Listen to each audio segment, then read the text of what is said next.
tôt, mais jusque-là, le ventre continue de te faire mal. Mais dès que tu es venu vers moi, j'ai prié pour toi. Il y a quelques secondes, comment tu te sens-tu? Il me dit très bien. Il me dit donc que dans les Saintes Écritures, il y a des mentions, certaines mentions des Écritures que vous ne retenez pas. Parfois vous lisez, mais cela vous échappe. Je lui ai dit que moi je ne lis pas souvent beaucoup, mais je tire l'essentiel de ce que je lis. L'essentiel. Il y a une partie des Écritures où le Seigneur, Jésus-Christ, dit, beaucoup diront ce jour, Seigneur, n'est-ce pas à ton nom que je prophétisais? N'est-ce pas à ton nom que j'ai guérissé les malades? N'est-ce pas à ton nom que je chassais les démons? N'est-ce pas à ton nom? Beaucoup diront ce jour. Et le Seigneur, qu'est-ce que le Seigneur dira à ceux qui diront cela ce jour? Allez-y loin de moi, parce que vous tous, vous avez passé le temps à pratiquer l'iniquité. Je lui ai dit que, qu'est-ce qui te dit que tu ne seras pas parmi ces personnes? La question fondamentale qu'on peut se poser souvent, c'est qu'avec quel esprit prêchons-nous la parole? Avec quel esprit voyons-nous? Avec quel esprit voyons-nous dans la vie des hommes? Avec quel esprit interprétons-nous certaines choses? C'est là le vrai problème. Une fois, j'ai apporté des éclaircies aussi, ici au niveau des visionnaires. Je vous avais dit que les visionnaires n'ont rien à faire avec Dieu. Véritablement rien. Je le précise, les visionnaires n'ont rien à faire avec Dieu. Ce n'est pas parce que quelqu'un va monter, il revient. Il n'y a pas Dieu là. Notez ça en clair. Hein. Pourquoi les visionnaires ne peuvent pas être appelés enfants de Dieu? Les visionnaires ne peuvent pas être appelés enfants de Dieu. Pourquoi? Ils le voient, mais avec un esprit. Mais tout ce qui est vrai, c'est qu'ils voient avec un esprit qui n'est pas l'esprit de Dieu. Il y a des prophètes qui prophétisent. Comme dans l'Ancienne Alliance, dans le livre, je pense que c'est qui, Jérémie 23, il y avait plusieurs prophètes à cette époque qui prophétisaient. Ils prophétisaient, mais ils avaient l'esprit de qui? L'esprit de Baal. Ils voyaient avec les yeux de l'esprit de Baal. Ce qui vous tue, j'avais remarqué ça au début de ce ministère.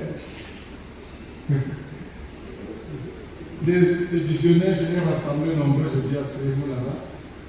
Allez-y que les anges vous portent. Le simple fait d'imaginer que les anges doivent vous porter, les gens les amener à un niveau, doit déjà vous dire que ces personnes, véritablement, ont encore beaucoup de choses à devoir connaître. À l'époque de Jérémie, il y avait des faux prophètes. Ils prophétisaient. Ils racontaient les vies aux hommes. Ils voyaient les vies des hommes. Et je lui ai pris le cas, je lui ai dit, mais attends, plusieurs des pasteurs, des prophètes, de ce que je t'ai dit, que tel ou tel juif vont partir. Plusieurs de cela, ils voyaient des vies. Ils racontaient des choses. Mais qu'est-ce qui arrive à la fin de ce parcours? Qu'est-ce qui arrive? Comme nous sommes rassemblés Je peux choisir n'importe qui et lui dire d'aller aux toilettes pour ramasser quelque chose. Est-ce que ça veut dire que cette personne est mon serviteur? Les visionnaires voient avec leur esprit.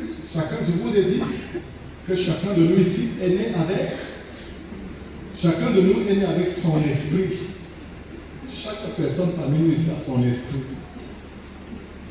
Maintenant, quelle est donc la nature de notre esprit? Il y a des gens qui ont l'esprit de sorcellerie, parce que la sorcellerie est un état d'esprit. Les gens aiment accuser d'autres disant que tel est sorcier. Non. L'état de tes pensées peut définir la qualité de ton esprit. À partir de la façon dont tu vis. Si tu es par exemple une femme mariée qui pratique l'adultère, rassure-toi que tu es une sorcière. Parce que l'esprit d'adultère que tu as fait de toi une sorcière. Si tu es par exemple une personne à l'église qui vit du mensonge, ça veut dire que tu es habité par un esprit de mensonge. Donc, le fait de dire que les gens s'en vont au ciel, voient des choses et revenir, ça n'a pas, il n'y a rien là-dessus. Rien là. Ça ne veut pas vous dire que ces gens-là, quand ils vont mourir aussi, vont aller au ciel. Oubliez d'abord le cœur. Parce que j'avais vu les délivrances de tous les visionnaires, Dieu m'a utilisé pour la délivrance. Et j'avais un fils qui était même expert en vision, qui était mon fils qui était même déjà, que j'avais même déjà amené à une dimension dans la vision. Le premier jour, quand on l'amène, il était très malade, presque mourant parce qu'il marchait. Quand on l'avait amené ce jour, pendant que je faisais sa délivrance, l'Éternel Dieu m'a permis de voir dans son ventre ce qui était dans son ventre. J'avais vu une énorme bête dans son ventre, avec les yeux rouges, et même la bouche qui libérait comme le sang. C'est ça que nous avons, avec les anges, enlevé. Et lorsqu'on avait enlevé cela, il est devenu normal, il est devenu tout normal. En quelque sorte, c'était un dépôt de quelque chose qu'on avait donné, qui nourrissait la qualité de son esprit. J'aime regarder souvent certains documentaires sur l'élevage. Et j'ai vu des gens qui ont pris des lions, les ont enlevé les dents, enlevé les griffes, les ont laissés avec la fourrure. Et ils deviennent comme des nounous, des gros animaux. Quand vous les voyez, ils peuvent vous faire peur. Mais ils ne peuvent plus manger la viande parce qu'ils n'ont plus de dents. Ils ne peuvent plus griffer parce qu'ils n'ont plus de griffes. Mais ils restent avec leurs yeux pour faire peur. Amen. Faites un cas des personnes qui sont habituées au retard. Et il y a aussi des personnes que vous rencontrez dans les taxis qui vous disent que Dieu m'a montré. Et ils veulent te parler de ta vie. Ils voient avec quel esprit. Une fois, je vous ai dit de faire attention avec les gens qui passent le temps à voir dans vos vies. Si vous avez des gens, au lieu de chercher à voir dans leur vie, qui veulent toujours voir dans votre vie, faites attention avec cette qualité de personne. Ça veut dire que ces personnes méditent beaucoup et veulent savoir où vient et veulent avoir quelque chose de votre vie. Donc, déjà, il faut noter que je lui ai donc dit hier que mon fils que tu m'as demandé, qui était l'un de mes visionnaires, que tu appréciais beaucoup, parce que tu disais même au moment où tu voulais travailler avec lui, je ne sais pas, avec les recommandations, allais-tu travailler avec lui? Et lui, il a dit que dans ce garçon, par exemple, il avait les capacités de voir, mais il n'avait pas encore l'Esprit de Dieu. L'Esprit de Dieu. Et si vous avez votre esprit, est-ce que l'Esprit de Dieu qui est à côté de vous atteste vraiment que votre esprit fait de vous un enfant de Dieu. C'est ça qui est écrit dans le livre de Romains 8, verset 14 ou 16. Romains 8, verset 16, les Écritures disent l'Esprit, c'est l'Esprit de Dieu. Lisez là-bas pour que nous comprenions. Romains chapitre 8, verset 16. Romains chapitre 8, verset 16. L'Esprit lui-même rend témoignage à notre esprit. C'est l'Esprit de Dieu qui rend témoignage à notre esprit que nous sommes enfants de Dieu. Que nous sommes enfants de Dieu. L'Esprit de Dieu. Est-ce que l'Esprit de Dieu peut rendre témoignage en ce moment sur toi que l'Esprit que tu as reçu fait de toi un enfant de Dieu? Il reste seulement à voir la qualité de vie que vivent certaines personnes qui ont l'esprit, qui peut-être que l'esprit de la débauche, et avec cet esprit, ils peuvent avoir des capacités de voir avec l'esprit de la débauche. Quand ils reviennent, ils vous disent des choses qu'ils ont vues. La première question que vous devez vous poser, c'est que les gens qui ont vu dans ma vie, ils ont quel esprit? Avec les yeux de quel esprit ont-ils vu dans ma vie? Bon. Pour ceux qui sont des visionnaires pour ce ministère, plusieurs personnes sont arrivées pour la première fois et ont entendu parler du laboratoire. Ce qui n'existe pas dans la Bible. Parce que vous devez noter que les Écritures représentent la forme. Mais dans la forme, il y a le fond. Parce que dans le christianisme, il y a une spiritualité qui est cachée. La forme, elle est celle que vous lisez. Maintenant, pour arriver à la connaissance du fond, il faut que Dieu vous révèle. Dieu se révèle à vous. Il faut que Dieu se révèle à vous. J'ai déjà demandé que les femmes qui ont les enfants qui dérangent là aillent souvent fond. Vos mouvements que vous faites là, souvent pour vouloir courir. Depuis le départ, vous entendez parler du laboratoire. Comment, à quel moment moi-même j'avais su qu'il y avait une existence du laboratoire? Je vais revenir là où je vous ai parlé de ce qui s'est passé avec le docteur. Le laboratoire, je pense en 2015, lorsque j'avais beaucoup de révélations du Père et sa présence constante dans ma vie, le Saint-Esprit de Dieu venait constamment me parler, il parlait comme maintenant, mais plus qu'à cette époque. Le Saint-Esprit venait toujours me parler. Un jour, j'étais face à un cas de maladie.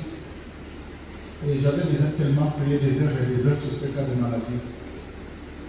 Et c'est là où le Saint-Esprit de Dieu me dit, Dieu t'a déjà remis les clés de son royaume.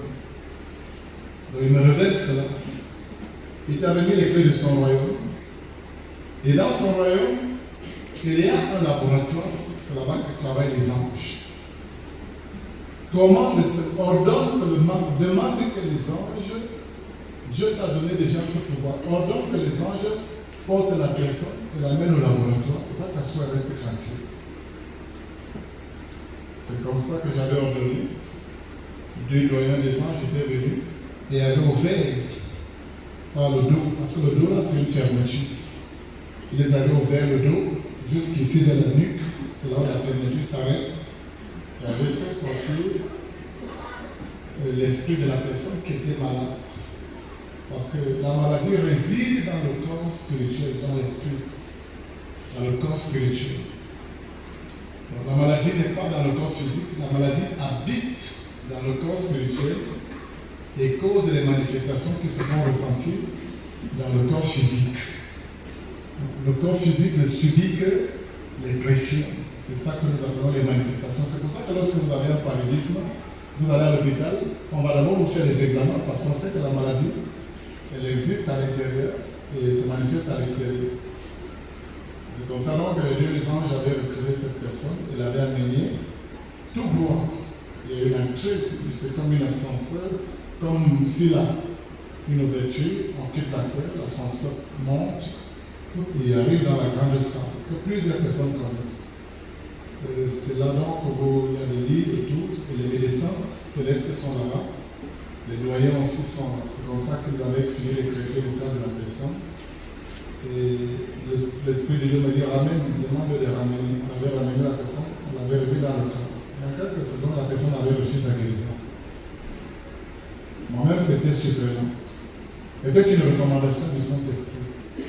Pour ceux qui étaient aux enseignements de mercredi, je vous ai dit que j'ai passé beaucoup de temps à écouter la voix du Saint-Esprit. Parce que quand vous êtes déjà rejeté, quand vous êtes une personne rejetée, dans ce rejet, vous allez, si vous êtes quelqu'un qui décide de rencontrer Dieu, vous allez passer beaucoup de temps dans la méditation et toujours vous allez écouter une voix qui va vous parler.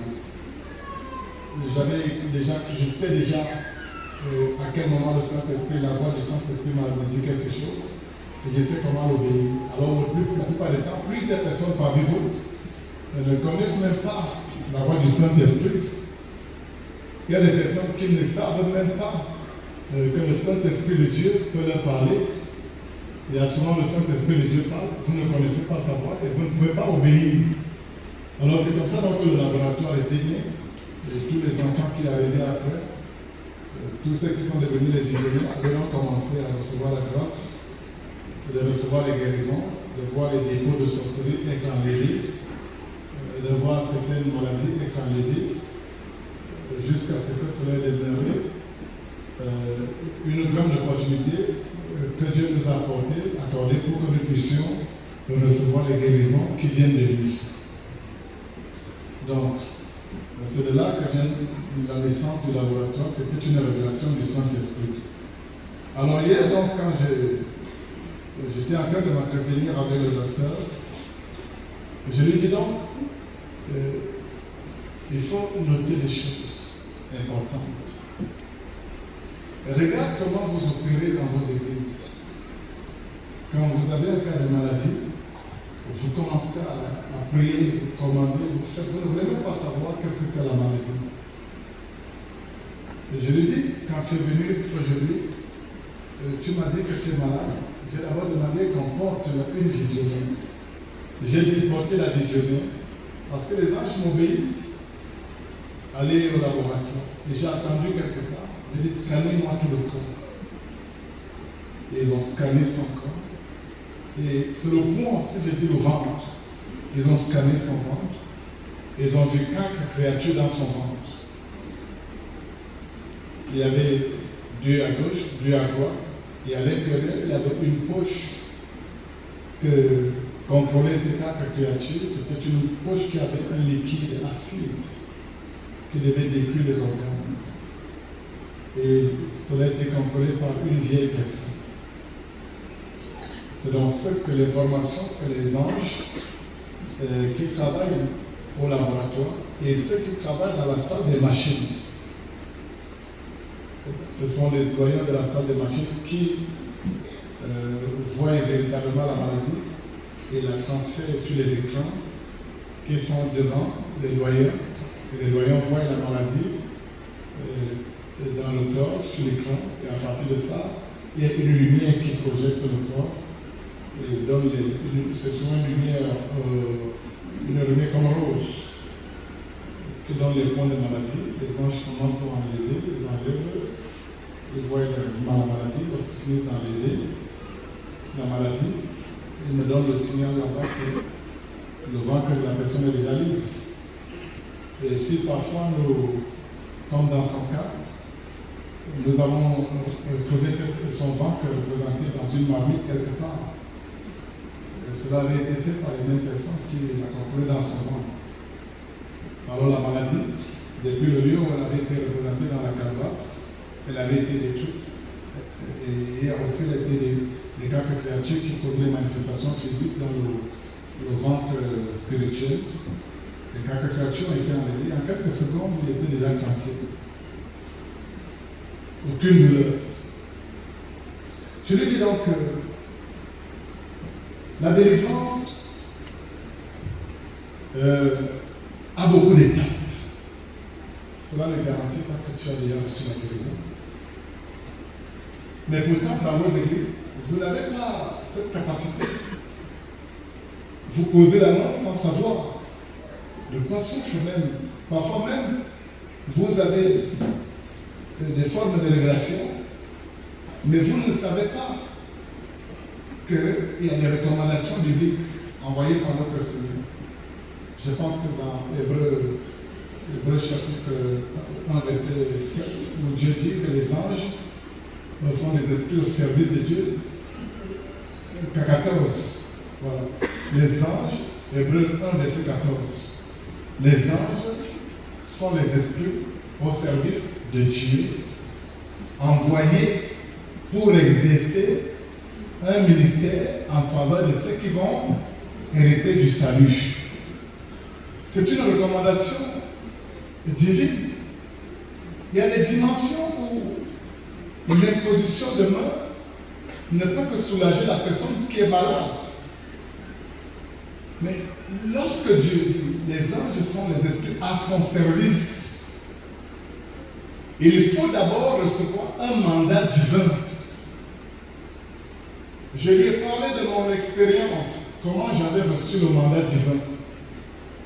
Et combien d'étapes cela avait pris pour que, après le mandat divin, Dieu me donne l'autorisation de commander que ces anges viennent et enlèvent des personnes et les guérissent. Il me dit qu'il n'a jamais vu ça. Et il me dit donc, quel est donc le rôle que je l'ai visionné? Il lui a dit, visionner veut dire personne qui voit simplement. Va voir et revient. Je pense que c'est ça que j'avais dit. Les visionnaires ne guérissent personne. La preuve, c'est que aucun visionnaire ne peut commander un ange de le porter. Aucun visionnaire ne peut faire qu'après une séance, il s'assoit quelque part, il demande l'ange porte-moi. Aucun ange ne va lui obéir. Et j'avais vu cela à l'époque de mon fils, dont je suis dans le cas de parler. Je reviens là parce que c'est un cas que nous avons eu à parler hier pour apporter des éclaircies sur les points noirs que vous avez dans la pensée. Plusieurs personnes à l'époque, quand j'ai travaillé, j'ai demandé allez voir ceci avant, parce qu'il y a des dimensions et des dimensions. Vous voyez que maintenant je n'ai plus besoin d'eux, parce que je suis arrivé à une dimension où le Saint-Esprit me parle, il me dit des choses, il me montre des choses. Et bientôt même, je vais arriver à la dimension où je serai à mesure de percer, de voir ce que même, si les scanners, ce que les scanners ne peuvent pas voir, les scanners du ciel. C'est une question de dimension. Comme nous sommes en train de préparer la couronne qui va descendre à la fin du mois, cette couronne va venir avec la dimension prophétique dont je vous ai parlé la dernière fois, où Dieu me donnera la capacité de prophétiser avec ce que le Saint-Esprit de Dieu va me dire et me montrera. C'est d'ailleurs ce que le Saint-Esprit de Dieu est appelé à faire. Alors, les visionnaires sont les gens qui portent, on vous porte, vous partez, vous revenez. J'ai vu ceci. Ils sont assis. D'ailleurs, même quand vous voyez le dispositif, le lieu où sont assis les visionnaires au niveau du laboratoire, les visionnaires sont assis dans les cabines. Ils ont des cabines qui sont des bureaux. Et ces cabines, devant ces cabines, il y a des grands écrans. Donc, ce que les anges voyants et médecins font au laboratoire, cela est projeté sur l'écran des visionnaires. Les visionnaires voient comment les anges sont en train d'enlever. On leur montre les choses qu'ils doivent vraiment rapporter. On les voit ça sur l'écran. Il y a d'ailleurs, d'abord comme la salle du laboratoire est faite des cases énormes, il y a des milliers de cabines pour les visionnaires. Le Père a prévu des milliers de cabines pour les visionnaires. Les gens qui vont souvent être envoyés, aller voir. Et ça dépend aussi des dimensions. Par exemple, quand vous arrivez dans la cabine de ma fille Florence, vous arrivez dans la cabine chez elle. Bon, voilà, vas-y avec le micro. Mon fils, laisse-moi le micro à moi. Ne sois pas perdu. Ta cabine est à quel niveau exactement par rapport à celle de Chantal? Oui, quand on arrive au niveau du laboratoire, lorsqu'on entre, c'est une grande salle. C'est une grande Une salle. très grande salle. Et tout en vitre, et c'est tellement lumineux, c'est très propre. Et quand on arrive, au niveau d'où il y a mon siège, où je m'assois, c'est un peu plus haut. Donc il y a 2 marches, parce que c'est selon les... Je vais dire, parce que... Tu es au 2e étage. Oui, au 2e étage. Et maintenant, pour le moi... type qui fait les apparitions là-bas, il va seulement nous tuer aujourd'hui. Il y a 2, donc tu es au 2e étage. Au 2e étage. Et Chantal au 4e étage. Au 1er. Elle est en bas, Chantal, donc, mais tout est en vitre. Tout en vitre. Donc, et on a les mêmes écrans. Chantal, elle est en bas au 1er étage. Elle monte des escaliers, elle arrive au 2e étage. Quelle est la différence entre vos écrans? La différence entre nos écrans... Tu es arrivé dans sa cabine? Oui, parce que quand j'arrive pour partir au niveau de ma cabine, je passe dans sa cabine. Tu passes chez elle, Oui, tu vois je ça. passe. Tu passes. Je passe même, je la vois assise. Après, je monte d'où moi je dois travailler. Toi, tu montes, tu dois travailler, elle reste assise. Elle reste dans sa cabine. Tu as déjà eu l'opportunité de voir son écran? Oui, papa, j'ai déjà vu l'opportunité, puisque quand elle est assise, son écran, là devant, c'est petit. Son écran est petit. Là, au niveau de l'hôtel, là, c'est petit, parce que son écran est vaste. Mais maintenant, quand je suis chez moi, c'est encore plus vaste. Quand tu montes chez toi, ton écran est plus vaste. C'est encore plus vaste. Voilà. Donc ça montre tout, ça détermine, selon ce que vous dites. Ça montre tout. Oui, ça montre tout, ça détermine. Il a qu'à le faire un complet, il ne veut pas que les gens écoutent. Donne-nous notre micro. Il veut tout gâter. Il ne réussira pas. Essayez de comprendre, c'est des petites parties du mystère de Dieu que nous essayons de vous révéler. Allons-y. Oui, étant donc au niveau de mon laboratoire où je suis assis de mon siège, Charles, tu es dans ta cabine. dans ma cabine, lorsque vous recommandez peut-être d'amener telle personne au niveau du laboratoire, les anges transportent la personne et ils l'amènent au laboratoire. Le laboratoire, c'est où se traitent toutes les personnes que vous envoyez. On ne vous crée pas ici.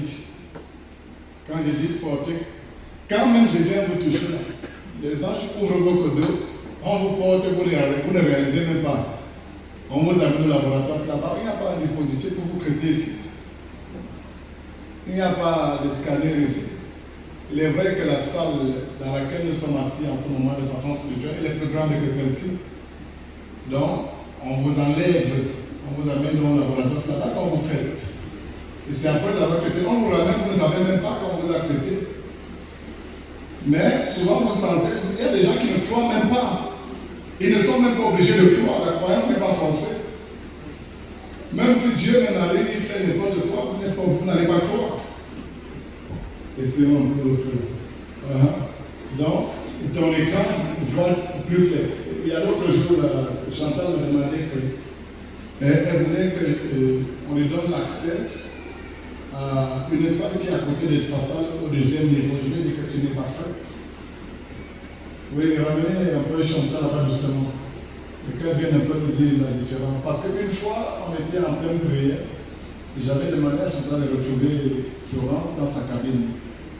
Par contre, Alex était à quel niveau par rapport à vous?